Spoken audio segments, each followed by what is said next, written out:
See, I think that I was very lucky कि मैंने ये एक एक्सेप्ट कर लिया कि मुझे एक इंटरवेंशन की ज़रूरत है. लोग ज़िंदगी बिता देते हैं और डिनाइल में रहते हैं और ये अपने आप को एडमिट ही नहीं करते हैं कि शायद हमारी डिपेंडेंस जो है हैवॉक प्ले कर रही है, सिर्फ ना सिर्फ हमारी खुद की ज़िंदगी में मगर अपने सराउंडिंग्स और फैमिली की ज़िंदगी में भी. एंड आई थिंक कि हम एक सोसाइटी में रहते हैं, एक हिंदुस्तानी एक आदत है कि बाहर जाके चीज़ ना बोले जो घर में होता है. दर्द जो है ये चीज़ को कारपेट के नीचे आप छुपा दे, सच ना बोले, बाहर झूठ बोलो दुनिया को, अपने आप को भी झूठ बोलो. लड़की की अगर शादी टूट जाती है, अगर उसका पति उसको पीटता है, 90% ऑफ द टाइम लोग बोलते हैं कि सह लो, आपकी तो किस्मत है ये, क्योंकि लोग क्या कहेंगे. तो औरतें जो हैं वो छुप के पीते हैं, तो रिकवरी कैसे खुलकर करेंगे. तो मुझे लगा कि जब भी मैंने ये अपने आप को कह दिया पहले कि हाँ I have a problem, and like I said कि हाँ मेरे घर में महेश भट्ट हैं जो बहुत ही सपोर्टिव हैं. उन्होंने खुद उस the journey of fire, the path of fire he is walked on. मगर मेरे खुद के घर में वैसे भी लोग हैं जो डिनाइल में आज भी हैं अपने खुद के एडिक्शन के बारे में. तो जैसे स्टार्ट साउंड और कट के बीच में वो शायद कि जितने भी अच्छे डायरेक्टर हों आपको खुद शॉट देनी पड़ती है ना. एडिक्शन में लोग आपको एक पाथ पर लेके जा सकते हैं, but you have to walk that path on your own. I have to endure every day alone. And covid pandemic, उसके बीच में जो भी एक वायरस को हमें एक साथ लाना चाहिए था, हिंदुस्तानी लोगों की एक खासियत है कि उसी टाइम पे एक दूसरे को मारो, पीटो, दलील करो. Mental health, depression, suicide, addiction, I think media ने बहुत ज़्यादती की है हिंदुस्तान के साथ में, हमारे नौजवान के साथ में. जब भी सुशांत सिंह राजपूत की ट्रैजिक डेथ हुई थी, मेंटल हेल्थ का जो डिस्कोर्स था, एडिक्शन का जो डिस्कोर्स था, बहुत लोगों ने उसे एक्सप्लॉइट करके they've taken the issue into the dark ages के लोग डर गए थे कि हम हेल्प कैसे मांगेंगे, हमको क्रिमिनलाइज किया जाएगा. So I think that it is places like this where you get hope and you realize कि एक तो जैसे डॉक्टर ने कहा कि एडिक्शन जो है, चाहे आप शराबी हो या you have a substance abuse problem, वो एक मॉरल फेलियर नहीं है, आप क्रिमिनल नहीं हो, वो एक बायोलॉजिकल एक इलनेस है. एंड ये शेम का जो कल्चर है ना कि आप you just shut people out, you Shem them into silence, ये शेम शब्द आप निकाल दें तो बेहतर होगा, फिर एक साथ कहीं पहुँचेंगे एज ए सोसाइटी. सो लोग मुझे बहुत, आपको क्या आता है, आप कैसे बोल सकते हैं, आप तो एक अल्कोहलिक है. तो मैं कहती हूँ रिकवरिंग अल्कोहलिक हूँ, and I am very proud of it. आप छुपाएं अपने दर्द को, आप दुनिया को कुछ और दिखाएं और ज़िंदगी कुछ और जिएं. मैं ऐसी ज़िंदगी नहीं जीने वाली हूँ. जैसे भट्ट साहब ने मुझे बहुत पहले कहा था कि हम वो होते हैं जो हम छुपाते हैं. तो मैंने दुनिया को अपना एक अल्कोहलिक्स एनोनिमस क्लास बना दिया, क्योंकि मुझे लगा कि ये बहुत ज़रूरी था लोगों को कहना, जो मेरे फैंस हैं, जो लोग मुझे चाहते हैं, ख़ासतौर के औरतों को, कि अगर ये मेरे साथ हो सकता था तो आपके साथ भी हो सकता है. और अगर मैं रिकवर कर सकती थी, आज मैं 5 साल सोबर हूँ, तो आप भी कर सकते हैं, आप भी छोड़ सकते हैं. क्योंकि मैं खुलकर शराब पीती थी, तो मैंने बोला कि मैं छुप के फिर रिकवर क्यों करूँ. आप क्यों मुझे बोलेंगे कि आप छुप के रिकवर करो, शेम क्या है इसमें. तो I am not going to be ashamed of my afflictions, of my frailties. मेरे frailties मेरे strengths है. मैं अपने scars को खुलकर खुलेआम पहन के, गहने की तरह पहन के घूमूंगी, सर उठा के घूमूंगी, and I hope more people do the same. Where does honesty come from? It's a genetic flaw, but like I said कि we can look out of the same window but we don't see the same view. I think कि just because आप एक घर में पैदा हुए हैं, आपके माँ बाप ये हैं, उसका मतलब ये नहीं है कि आप सारे ट्रेट्स आप इनहेरिट करते हैं. तो नेपोटिज्म के बारे में बात करते हैं, क्योंकि आपके पिताजी एक फिल्म मेकर है या एक कलाकार, उसका मतलब ये नहीं है कि वो टैलेंट या ऑनेस्टी की जीन आपके अंदर भी पैदा होगी. Dr. Saab, somebody like Bhatt Saab, one of the fantastic human being, I would say, instead of telling him a good director or producer, जब इस तरह की शख्सियत आती है और आपके इनिशिएटिव को सपोर्ट करती है, do you think half the battle is won? Somebody like Pooja Bhatt and Mahesh Bhatt Saab. Battle will be definitely won because Here is the example. We are not simply talking and preaching. Here are the people who are proudly saying, yes, we were and what we are, and we are not ashamed of it. We want you also to follow us. So this is how it gives courage. But sir आपसे जानना चाहूँगा on a very lighter note, और मैं चाहूँगा मैं जो पूछना चाह रहा हूँ वही बात आप तक पहुँचे। जब मैं हिंदी फिल्म इंडस्ट्री की बात करता हूँ तो पूजा ने भी कई बार जिक्र किया सुशांत का, और उसका जिस तरह से तमाशा बनाया गया सबको पता है। लेकिन इंडस्ट्री एक ऐसी जगह है जहाँ हर दूसरा आदमी डिप्रेशन में है, फिल्म में नहीं मिली, काम छूट गया, इतने दिन से स्ट्रगल चालू है, ऑडिशन के लिए जा रहा है और पोर्टफोलियो लेके घूम रहा है। और कुछ लोग ऐसे हैं, जैसे पूजा ने ये भी कहा कि बहुत से लोग ऐसे हैं जिन्हें पता है ये परेशानी है लेकिन बोलना नहीं है। और मैं ऐसा मानता हूँ, जब मैं एलिट सोसाइटी की बात करता हूँ, शायद ये सबसे माकूल जगह रहेगी वो आएँ, और क्योंकि एक लाइफस्टाइल जीते हैं आप। इस बारे में आप क्या कहना चाहेंगे कि आई फील समवेयर समर्पण कहीं ना कहीं वो बहुत इंटेलेक्चुअल क्लास के लिए भी है। I don't know how correct I am. नहीं, मेरे ख्याल में समर्पण एक सोच है, एक व्यक्ति की दर्द से इसका विस्फोट हुआ है। इसलिए मैं कहता हूँ कि दर्द की कोख से ही हर बड़ी बात का जन्म होता है, और उसमें ऊर्जा इतनी है कि ये सोच, अगर आज हम यहाँ इकट्ठे हुए हैं और हम मुंबई से आए हैं संडे को, इसलिए आए क्योंकि हमको लगता है कि ये जो दिशा जो है ये सही दिशा इन्होंने पकड़ी है, जहाँ पर ये चलकर एक एग्जाम्पल बनना चाहते हैं कि रिकवरी जो है वो एक मल्टी फेस्ड एक प्रोग्राम के ज़रिए ही आप अपने आप को वापस ज़िंदगी से जोड़ पाएंगे। अब ये कहना कि क्योंकि ये एक तबके के लिए ही ये फैसिलिटी अवेलेबल है, ये सच्चाई तो है, मगर क्या वो वहीं तक सीमित हो रहेगी? मेरे ख्याल में नहीं। अगर इनका आप इतिहास उठा के देखें तो ये बात इनकी शुरू हुई यहाँ से,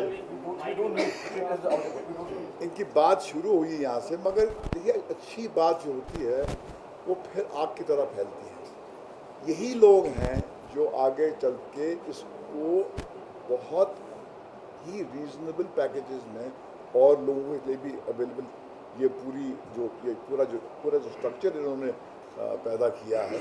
मार्टिन साहब की मैंने जब तकरीर सुनी तो मैं तो चौंक गया कि ये आपके दिल में सिर्फ प्रेम से आप समाज की समस्या नहीं हल कर सकते, ज्ञान की आवश्यकता है। क्योंकि अगर आपका बच्चा बीमार होता है, बच्चे से प्यार तो बहुत करते हैं, मगर इलाज तो डॉक्टर ही करेगा ना, जिसके पास ज्ञान होता है। तो एक शिद्दत हमारे दिल में है, हमारे अंदर एक जज्बा है, मगर जब वो राहुल वाजपेयी हैं, मार्टिन साहब हैं, बाकी जो डॉक्टर साहब हैं, उनकी सपोर्ट से ये जब ये एक मूवमेंट आप यहाँ पर जन्म देंगे तो ये इसकी नकल करने वाले लोग भी पैदा हो जाएंगे। हर अच्छे काम की मी टूइज़म शुरू हो जाती है, तो समाज को फ़ायदा ही होगा इससे। और मगर सबसे इम्पोर्टेंट बात यह है कि ये एक जहनी या मॉरल फेलियर नहीं है, ये जिस्मानी बीमारी है।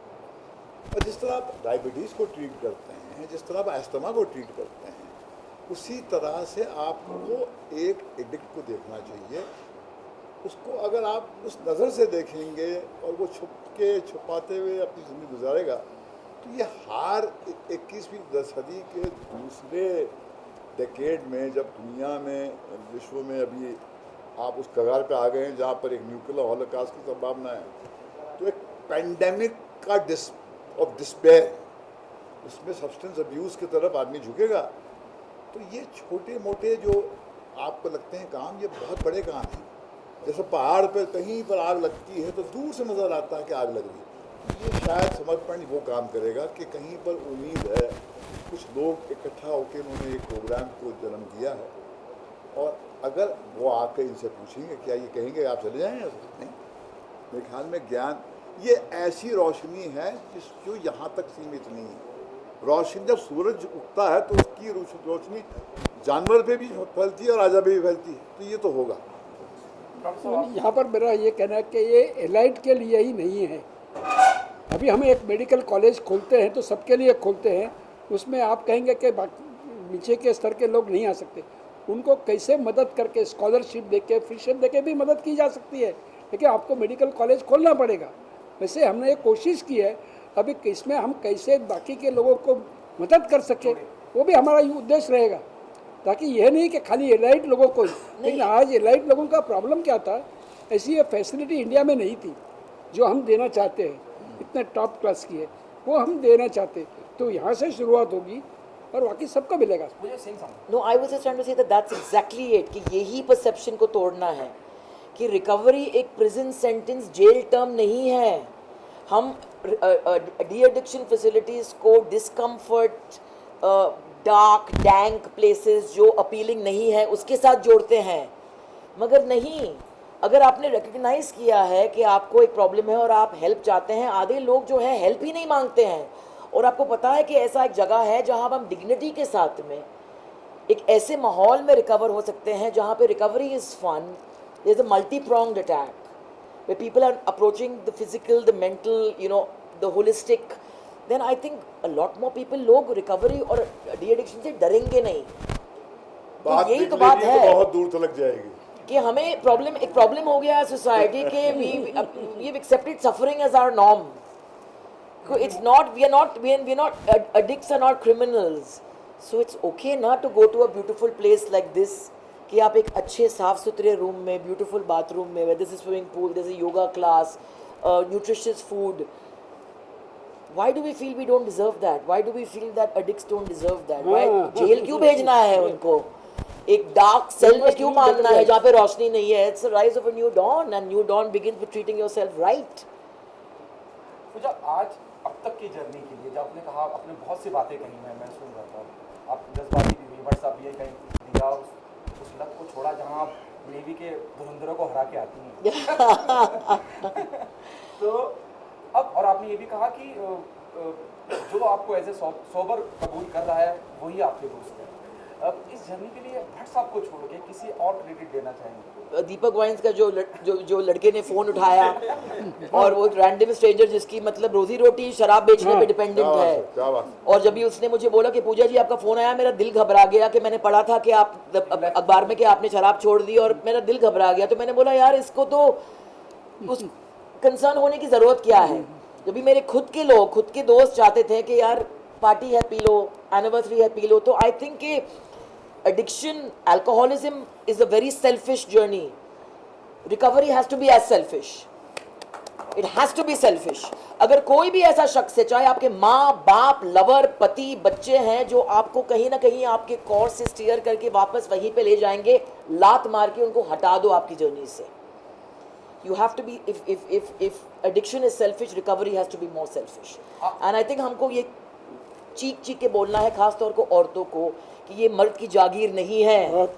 आप ये शराबी बनी है, डैडी बनी है, मेल पर्सपेक्टिव से बनाइए फिल्म, फीमेल पर्सपेक्टिव से, फीमेल अल्कोहलिज्म के बारे में बात करें आप। एंड लाइक मार्टिन ने कहा कि कोविड की तरह अल्कोहलिज्म एडिक्शन आपके बैंक बैलेंस को नहीं देखता है। It afflicts a woman sitting in Kerala, somebody sitting in a high-rise apartment, somebody who works as a maidservant somewhere. So I think eventually वो आपको उसी level पे ले आता है, which is why when you go to an AA class, it's very humbling to see कि अरे यार आप भी all walks of life are covered, and you realize what binds you is your wretched humanness. So I think it's important कि हम addiction को एक तो accept करें।